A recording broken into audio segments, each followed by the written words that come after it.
What's hurry? Love will ring for eternity. The waves will break every chain on me. My bones will bleach, my flesh will flee. If you don't like me, that's fine. But, you know, watch your mouth.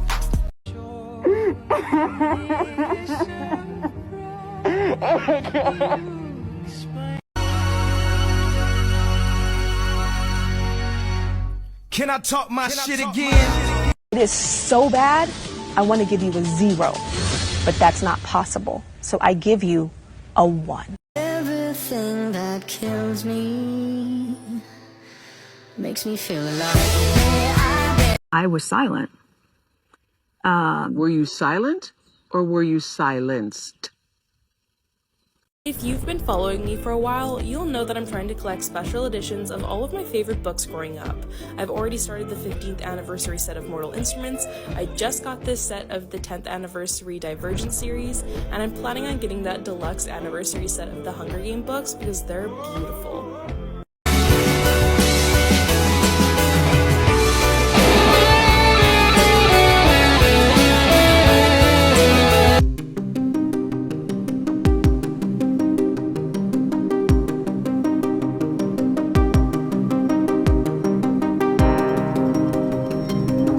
And now I want to sit back and relax and enjoy my evening. When all of a sudden, I hear this agitating, grating voice. 3, 2, 1, bang.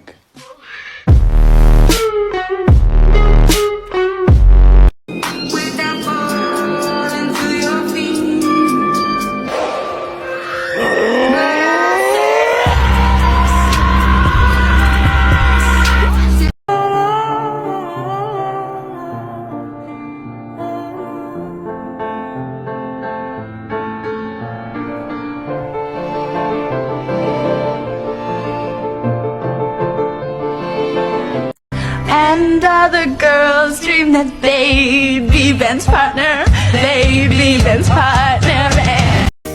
Don't you know who I am? Remember my name. Hey, I'm gonna die young. Cops do the best they can, they pull the axe at your face and say, "Was it the boogeyman?"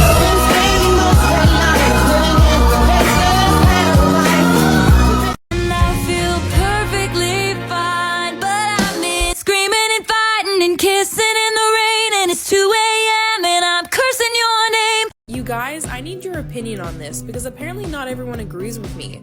If you're reading a book and one of the main characters has your name in it, can you continue it? For me personally, it completely pulls me out of that book. If my name shows up in a book, even if it's a side character, I get a little bit weirded out, but I definitely could not continue this book if it was one of the main characters.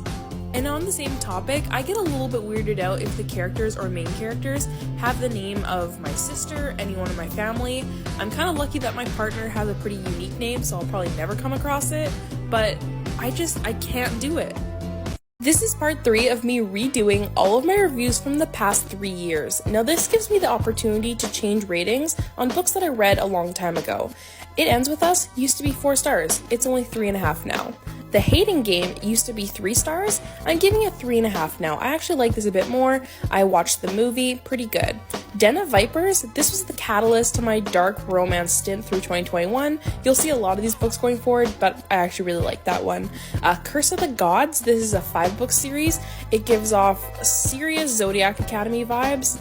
Brothers, magic system in an academic setting, pretty good, liked it a lot. Nero, this was just okay, 3 stars.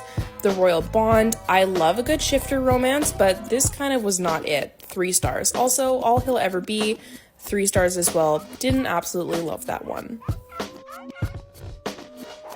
If you're not sure you're gonna like book journaling, but you want to challenge yourself next year, I highly suggest checking out any one of my reading challenge journals. By far the most popular is the Alphabetical Book Journal, and it is exactly what it sounds like. The challenge is to try to read a book starting with each letter of the alphabet. I love this journal. One of the newer journals is the Genre Book Journal, and this tries to get you to read a variety of genres, and it's a great way to broaden your reading.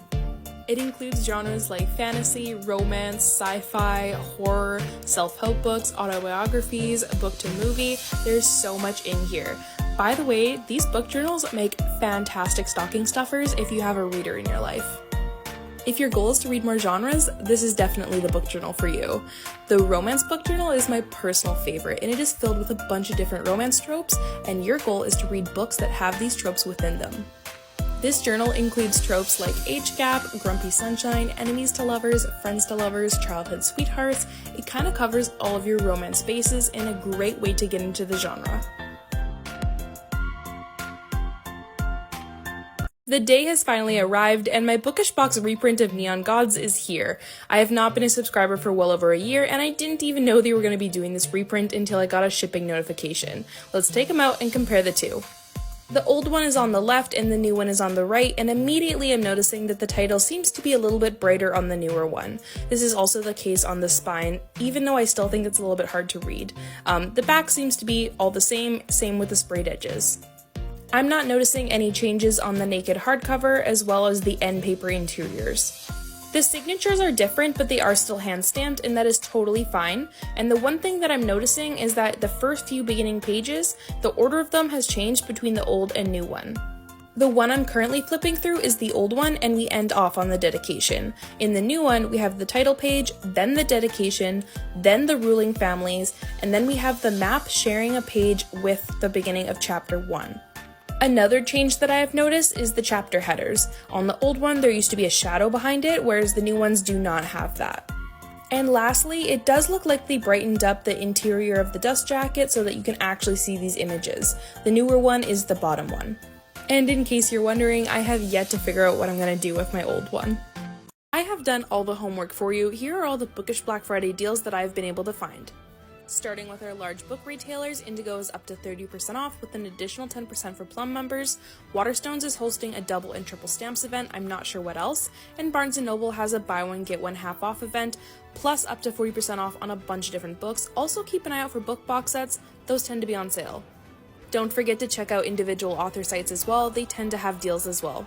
Nerdy Inc. is having a liquidation sale, 40% off their entire site. Reading Portal is taking 25% off all ACOTAR and ACOMAF page overlays, and the Fourth Wing overlays will be up for pre-order. The percent off on my book journals will be dictated by the Amazon Marketplace, and they set it themselves, tends to be about 10 to 15% off. Kindles will definitely be on sale, usually up to 30% off. Both Audible and Kindle Unlimited will have sign-up perks during Black Friday. Strapsicles is hosting a sale both on their website and on Amazon. I believe it's up to 40% off. If you're in need of a new pair of headphones for audiobooks, this is a really great option at Best Buy. This is also a great time to stock up on highlighters and tabs if you need them. There are so many bookish apparel shops doing sales for Black Friday. Enchanted Oddities is up to 50% off, Nox and Luna is up to 30% off. Make sure you're checking out Etsy as well.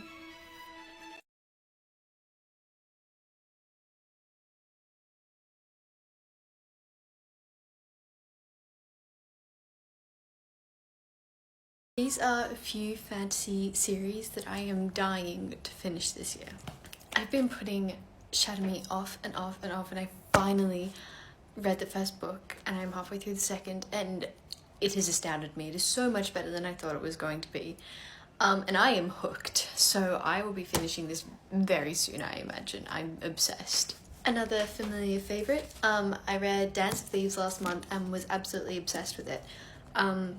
The world, the characters, they're so incredible, and I just got so immersed in this book and honestly didn't want to leave it, but of course this was sold out everywhere, so I've only just gotten this, Vow of Thieves, and I cannot wait to finish it. The next one is Once Upon a Broken Heart. I cannot wait to finish this series. Well, the last one isn't out yet, but I cannot wait to read the next one in this book. I've heard incredible things about the next one, and this one was good enough, so I'm very excited. I rated this one 5 stars. I read the first few books in this series like 2 years ago, and then for some reason just stopped. I don't know why. So I am going to reread the first few books and then finish the rest of the series, and I cannot wait. I honestly just want an excuse to immerse myself in this world again, so I'm very excited about that. And that's it for now. Well, there's a lot more, but we'll get into it later.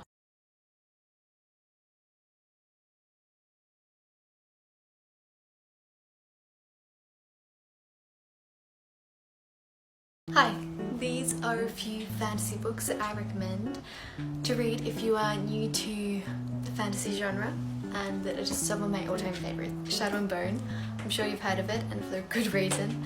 It is a great introduction to fantasy and has wonderful world building, great characters, a small bit of romance in there as well, and it's just a very easy, light read. Throne of Glass, if you like Throne of Glass, well, it's never-ending recommendations from then on. If you like it, you're in the fantasy world, you really can't leave. It's a great introduction. It's a very, very easy read, a strong female protagonist, which I always love. Next is Lord of the Rings, and I know this is going to be a bit of a controversial opinion, but I read it as one of my first books into the fantasy world, and it honestly sparked my love for fantasy. It is such a beautifully written book, and the world building is absolutely incredible. It's unmatched to anything I've read before or after. It's a bit of a harder read though, so if you're in the mood for something light, probably not the way to go, but if you're in for some incredible characters and worlds, then please read. Lastly is Shadow Me. I feel like this is a lot of people's kind of first dip into fantasy books, and for a good reason. An easy read, an addictive storyline, great romances, love triangles that just keep you wanting to read and read and read. So if you kind of want to dip your toes into some light fantasy, I definitely recommend Shadow.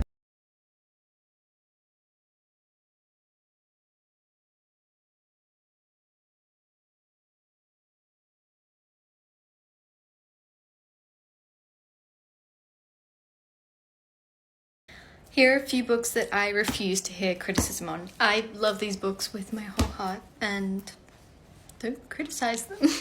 In this pile we have 3 fantasies and 1 historical fiction. We'll start with the old one now. The Seven Husbands of Evelyn Hugo. I am obsessed with this book. This book made me feel so many emotions. I got so attached to the characters. The story has so many plot twists that honestly I just couldn't see coming.